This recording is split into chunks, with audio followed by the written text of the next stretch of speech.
Welcome back to the deep dive. We've got something really interesting for you today. It's the Beginner's Handbook for Air Pollution Modeling. Yes, this is a great resource. It comes from urbanemissions.info, UInfo as they're known. Right, UInfo. And they've been doing this for, almost 20 years now. Their whole focus is sharing knowledge, providing solid, science-based air quality analysis, and, building partnerships among fellow airheads. Love it. So our mission today for you listening is to really pull out the core insights from this handbook. We want to get the fundamentals, sure, but also understand the necessity of air pollution modeling and maybe even more importantly, why you need to just start doing it. Exactly. The handbook does a fantastic job setting that baseline. It makes it clear that air pollution modeling is, modular. Modular. Okay. Yeah, it uses specific tools, establish thumb rules. But, and this is crucial, it's not magic. Anyone with a powerful enough computer can run a model, but getting meaningful results, that depends entirely on the expertise behind it, the thinking. Okay, so if the tools are there, how does the handbook really sell the need for that deep thinking? Yeah. Why is modeling necessary beyond just, running the software? It boils down to the kinds of questions you need to answer, questions that go way beyond just hitting run. Like what? Well, how do I interpret these results? Are they even valid? How do I check them against what's actually happening out there? Right, validation. And crucially, how do I improve the inputs, tweak the parameters for what I specifically need? Maybe even, is this the right model for my problem in the first place? Okay, so it's not just about observing pollution levels. Not at all. It's about predicting the impact of interventions.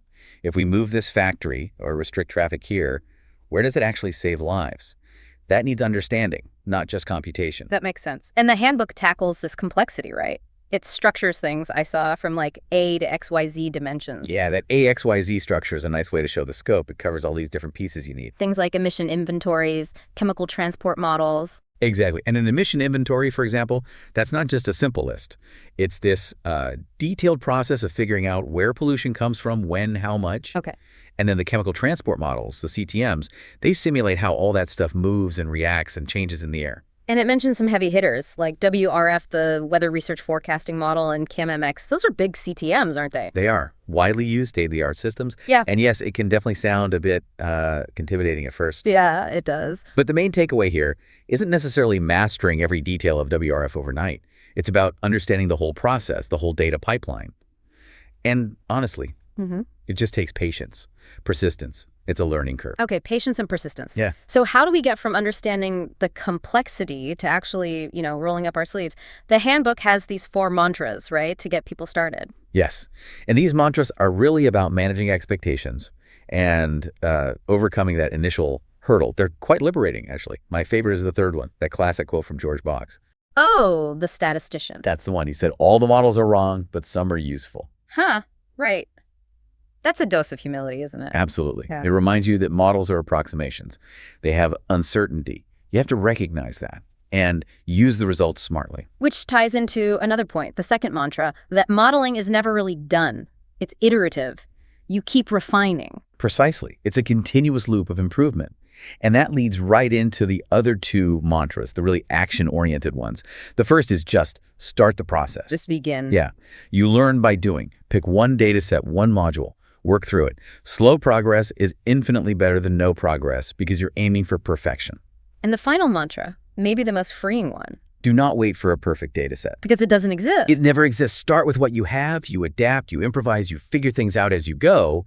It's far better to get going and refine later than to just wait forever for this ideal data that's never coming. So the real value is in starting, understanding the limits, and just getting on with it. That's the core lesson.